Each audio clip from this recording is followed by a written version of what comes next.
텔레그램을 통해 교도들을 여론 조작에 동원하고 있던 사실이 밝혀졌다. 이것도 10일만이죠. 너무 신기하잖아요. 이것도 10만. 권성동 의원이 인터뷰 때 얘기한 우리가 조직표 11만을 모았다. 그것도 10만, 11만. 이게 전부 다 우연일까요? 시청자 여러분들.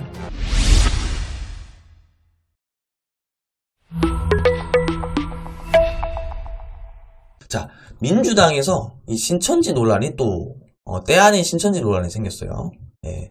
민주당 친문 의원 중에 한 명으로 불리었던 윤영찬 의원이 뉴스공장 김어준 씨를 이제 비난하면서 이제 논란이 생기고 있는데요. 김어준 씨 등은 해당 방송에서 민주당 마지막 슈퍼위크 때 10만 명의 성분 분석 안 되는 사람들, 그때도 우리 셋 머릿속에는 신천지가 떠올랐죠 라고 언급한 바 있다. 마지막에 민주당 3차 경선 때 갑자기 이낙연 표가 튑니다. 아시죠? 갑자기 이낙연 표가 튀어요. 이 10만 명 뭐지? 이상하다. 아무리 이게 대장동 게이트가 터졌다 하더라도 이것 때문에 갑자기 10만 명이 튄다고? 진짜 신기하죠, 시청자 여러분들.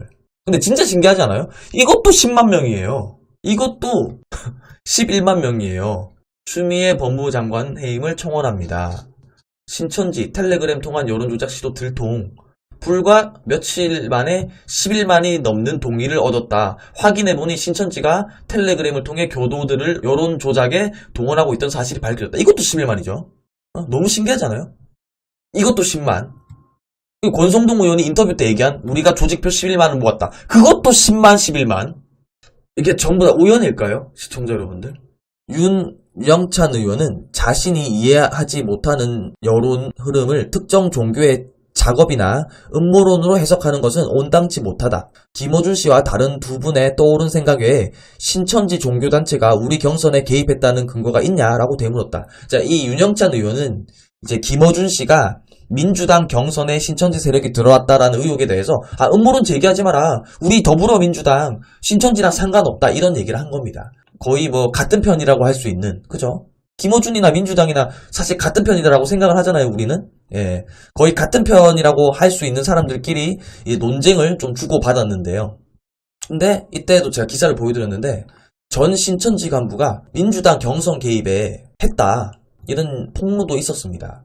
이제 국민의힘 같은 경우에는 그 건진법사 얘기도 있고 또 윤석열 후보가 당시 검찰총장일 때 그 추미애 장관이 시켰는데도 신천지 압수수색을 거부했습니다. 뭐 이런 거에 대한 의혹도 있고 하지만은 이 민주당한테 만약에 개입을 했다 그러면 그 동기는 아마도 이런 것 같아요. 사실 이재명 후보가 신천지를 진짜 못살게 굴었어요. 그죠? 이재명 후보가 당시 경기도 도지사로서 조사권을 가지고 막 자료 다 확보하고 압수수색하고 막, 그죠? 이재명 후보가 신천지를 좀 못살게 굴었어요. 그죠? 그건 다들 아실 겁니다. 그렇기 때문에 아마도 이 신천지에서 이재명 후보를 정말로 지금도 싫어하겠죠. 지금도 싫어하겠고 그때는 더 했겠죠. 그러니까 이렇게 신천지 압수수색을 지시한 추미애 법무부 장관을 해임한다. 이런 것도 있었을 거고요. 이해가 되시죠? 예. 그래서 이 내용을 보니까 더불어민주당 3차 국민선거인단 투표 결과가 그동안의 투표 결과와 비교해 급격한 변화를 보인 것을 두고 일각에서는 대장동 개발이 결정적 역할을 했다는 해석을 제기하고 나섰다. 그러나 이 같은 해석은 설득력이 떨어진다는 주장도 나온다. 같은 주 대선 후보 지지도 여론조사에서도 큰 변화가 없었는데 유독 3차 국민선거인단 투표만 동떨어진 결과가 나온 탓이다. 이런 가운데 이단 전문가들 사이에서는 신천지 개입 가능성도 배제할 수 없다는 얘기가 나온다. 특히 신천지가 코로나19 1차 팬데믹의 주범으로 꼽힌 지난해 3월 이재명 지사가 신천지 가평연수원에 이만희의 검체 채취를 위해 직접 나서는 등의 추진력을 보이면서 신천지 입장에서는 가장 적대적으로 여겨질 후보라는 것이다. 가장 적대적으로 여겨지는 거예요. 신천지 입장에서는. 누가? 바로 이재명 후보가. 제가 그 민주당 경선 방식을 좀 찾아봤습니다. 민주당 같은 경우에는 예비 경선과 본 경선이 있습니다. 근데 사실 뭐 예비 경선은 이제 됐고 이제 본 경선이 중요하죠. 본 경선이. 본 경선을 보면은 국민선거인단 100% 방식입니다. 이제 국민의힘 같이 뭐 당원 투표 50%, 뭐 국민 여론조사 50% 이런 게 아니라 그런 게 없고 그냥 국민선거인단이란 게 있습니다. 그리고 이 국민선거인단은 당원이 아니라도 가입할 수 있습니다. 이번 20대 대통령 선거를 위해서 더불어민주당에서 이제 국민선거인단 했는데 총 200만 명이 넘어요. 200만 명이 넘는데 그 중에서 145만 9천 명이 투표를 했습니다.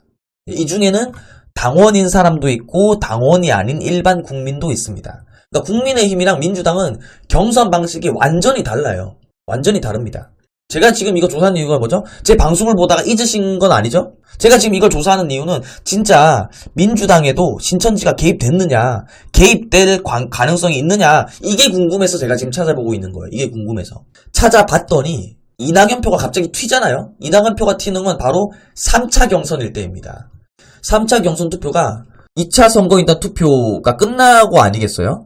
전국 일반 당원과 국민들을 대상으로 지난달 1에서 14일 모집한 3차 국민선거인단은 6에서 7일 온라인 투표에 이어 8에서 10일 ARS 투표를 진행한다.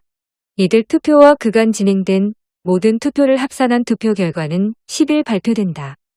이때 이제 투표를 하고 3차 선거인단 투표 결과가 발표가 됩니다.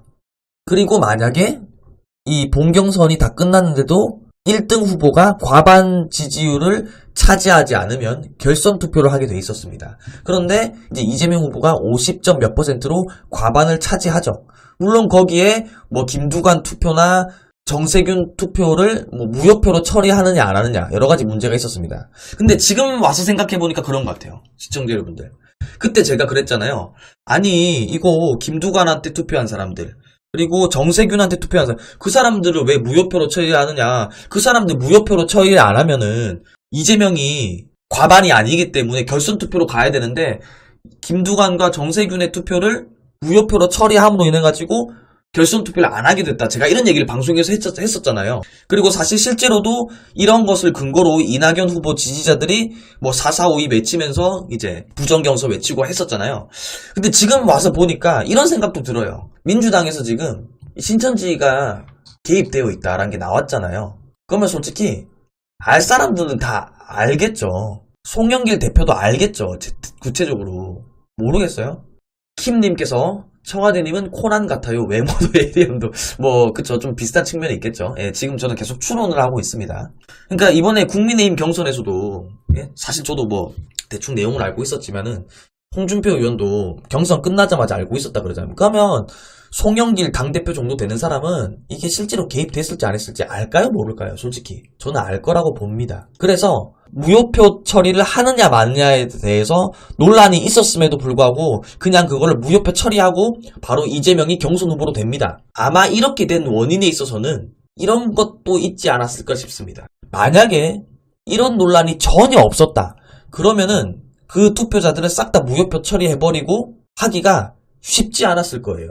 논란이 있으니까. 그런데 송영길 딱 당대표나 아니면 선거 경선을 책임지고 있는 그런 위원장들.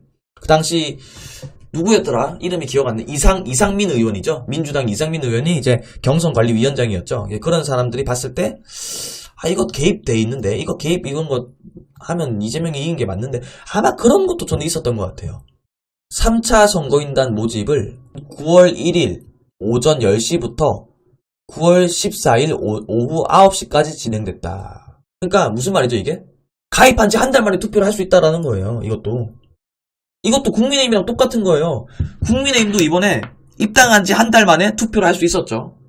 그러니까 더불어민주당도 전체 선거인단은 아니지만 적어도 3차 선거인단은 가입한 지 한 달 만에 투표를 할 수 있었다. 그러면 충분히 조직표 10만 명, 11만 명이 있었으면은 한 달 만에 쑥 들어와가지고 지령회에서 누굴 찍었다. 그러면은 튀는 여론조사가 충분히 나올 수가 있는 거죠. 이해가 되시죠? 근데 그럼에도 불구하고 이재명이 됐죠. 그 이유는 뭘까요? 그 이유는 바로 민주당은 국민의힘처럼 선거인단 수가 적지 않기 때문입니다.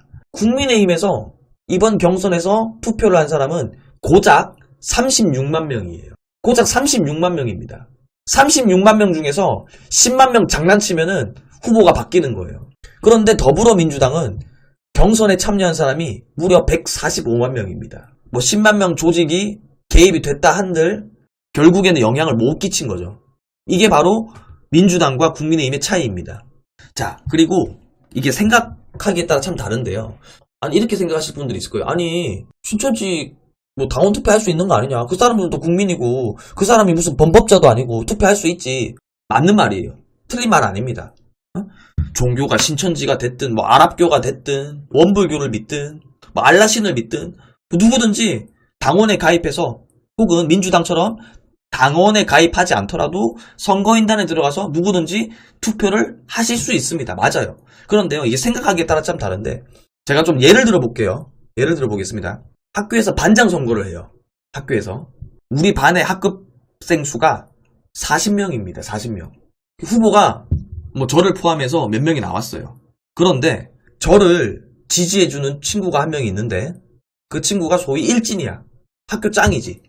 얘 말 안 들면 어퍼컷 맞고 죽사발 되는 거야. 야, 이번에 청와대 뽑아. 이번에 청와대 반장 시켜야 돼.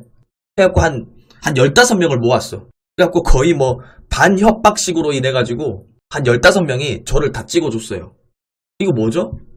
이게 생각하기에 따라 다르다니까요. 학급생 수가 40명인데 반장 선거를 해요. 근데 15명이 일진의 협박에 의해서 야 무조건 청와대 찍어. 막 맞기가 두려워서 돈 뺏기는 게 두려워서 어쩔 수 없이 15명이 저를 찍었어요. 이거 민주주의입니까? 이게 공정한 민주주의예요 이게? 공정한 민주주의가 아니잖아요 이거는. 어떻게 보느냐에 따라서 이 부분은 되게 심각한 문제일 수 있다. 그럼 이 부분을 원천적으로 차단하지 못한다면 차라리 더불어민주당처럼 이렇게 선거인단을 많이 모집하던가 아니면 150만 명 정도의 선거인단을 모집을 못하겠다. 그러면 100% 국민 여론조사로 하던가. 예. 근데 국민의힘은 이렇게까지 선거인단 모으지도 못했으면서 당원 투표를 50%나 했어요. 50%나. 그게 문제인 거예요. 뭐 10만 명, 11만 명 되는 조직이 설사 개입됐다 하더라도 그거에 대해서 여론이 뒤바뀌지 않게끔 장치를 마련했어야 되는데 민주당은 그런 장치를 마련했지만 국민의힘은 그런 장치를 전혀 마련하지 않았다. 그 점을 한 번 더 강조드립니다. 여러분들의 추천, 구독, 공유, 후원이 자유대한민국을 지킵니다.